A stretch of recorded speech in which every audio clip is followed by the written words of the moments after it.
শিক্ষার্থী বন্ধুরা, রাজশাহী বিশ্ববিদ্যালয়ের সংশোধিত ভর্তি বিজ্ঞপ্তি নিয়ে আজকে আলোচনা করব। তো তোমাদের সবকিছু প্রশ্নের সমাধান করার চেষ্টা করব। আশা করি ভিডিওর সাথে থাকবে। তো চলো শুরু করা যাক। তো প্রাথমিক আবেদন তোমাদের শুরু হবে কিন্তু 27 জানুয়ারি থেকে শুরু হয়েছে। তো আবেদন শেষ কিন্তু 5 ফেব্রুয়ারি পর্যন্ত, অর্থাৎ তোমাদের আবেদন রাজশাহী বিশ্ববিদ্যালয়ের আবেদন কিন্তু চলবে।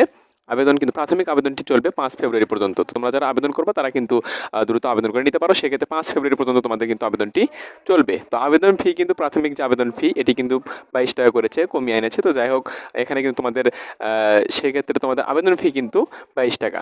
আশা করি বুঝতে পেরেছো প্রাথমিক আবেদন সম্পর্কে। তো আমরা এবার চলে আসবো চূড়ান্ত আবেদন। তো চূড়ান্ত আবেদন কত তারিখ পর্যন্ত, কোনটা 3 দফায় কিন্তু তোমাদের চূড়ান্ত আবেদনটি চলবে। তো প্রথম দফায় যে আবেদনটি চলবে এটা কিন্তু 11 থেকে 15 ফেব্রুয়ারি পর্যন্ত চলবে।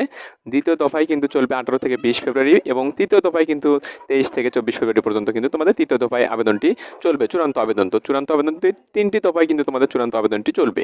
আশা করি তোমরা এই স্টেপটি কিন্তু বুঝতে পেরেছো। তো এবার আমরা কিন্তু নেক্সট যে স্টেপটি রয়েছে সেটি আমরা দেখে নিব। এবার আমরা চলে আসবো আবেদন ফি এবং ভর্তি পরীক্ষার বিষয় নিয়ে। তো আবেদন ফি কিন্তু তোমাদের মানবিকে এ ইউনিটের ক্ষেত্রে কিন্তু 1320 টাকা, বাণিজ্য বি ইউনিটের জন্য কিন্তু 1100 টাকা, এখানে সি ইউনিটের অর্থাৎ সি ইউনিট বিজ্ঞান বিভাগের জন্য কিন্তু এখানে 1320 টাকা।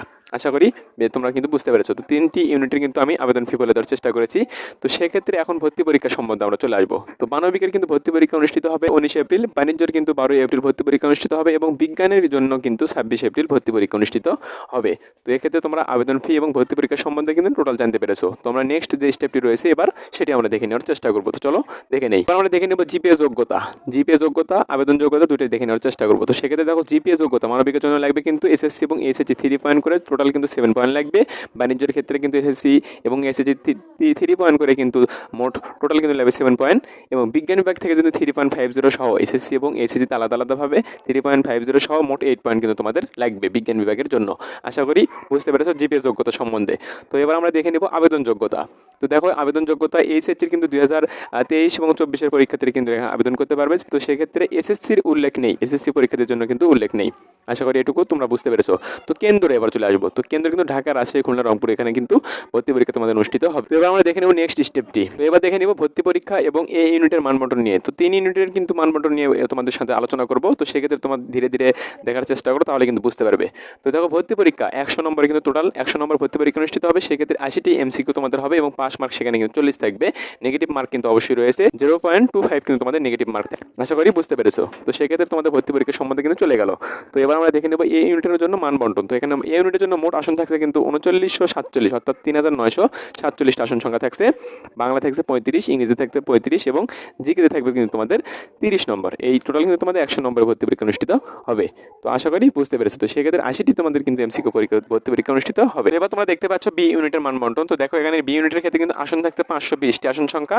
বাংলা থাকছে 10, ইংরেজিতে থাকছে 25, ব্যবসায় সংগঠনে থাকবে 25, হিসাব বিজ্ঞানে থাকছে কিন্তু 25 নম্বর এবং ফাইন্যান্স অর্থাৎ উৎপাদনে কিন্তু থাকছে 15 নম্বর। আশা করি বুঝতে পেরেছো বি ইউনিটের জন্য। তো এবার আমরা দেখে নিব নেক্সট স্টেপ। এটা বি ইউনিটের মানবন্টন অবাণিজ্যের ক্ষেত্রে। তো এখানে দেখো কিন্তু বাংলায় থাকবে তোমাদের 10, ইংরেজিতে থাকবে 25, জিকেতে থাকবে কিন্তু 50 এবং আইসিটিতে 15 থাকবে। বি ইউনিটের মানবন্টন অবাণিজ্যের ক্ষেত্রে। তো আশা করি তোমরা বুঝতে পেরেছো।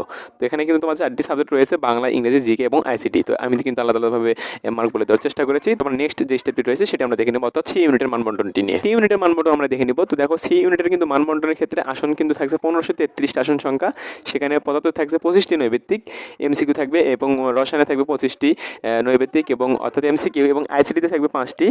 জি প্লাস ম্যাথে যে কোনো একটিতে কিন্তু 25টি এমসিকিউ থাকবে। তো অবিজ্ঞানের জন্য লাগবে কিন্তু অবিজ্ঞানের জন্য কিন্তু থাকবে বাংলায় কিন্তু 25টি, ইংরেজি থেকে 25টি এবং জিকে, ভূগোল এবং মনোবিজ্ঞানের যে কোনো একটিতে কিন্তু জিকে, ভূগোল এবং মনোবিজ্ঞানে থাকবে কিন্তু 30টি। আশা করি তোমরা বুঝতে পেরেছো সি ইউনিটের জন্য। তো এখানে কিন্তু আমি কিন্তু বিভাগ ভিত্তিক কিন্তু বলে দেওয়ার চেষ্টা করেছি। সি ইউনিটের এ ইউনিট, বি এবং সি এর জন্য কিন্তু আলাদা আলাদাভাবে বলে দেওয়ার চেষ্টা করেছি। তো আশা করি তোমরা কিন্তু বুঝতে পেরেছো। তো এই ছিল আজকের বিষয়। আশা করি ভালো থাকবে। আর এরকম ভর্তি বিষয়ে যে কোনো আপডেট ভিডিও পেতে অবশ্যই চ্যানেলকে সাবস্ক্রাইব করে পাশে থাকবে।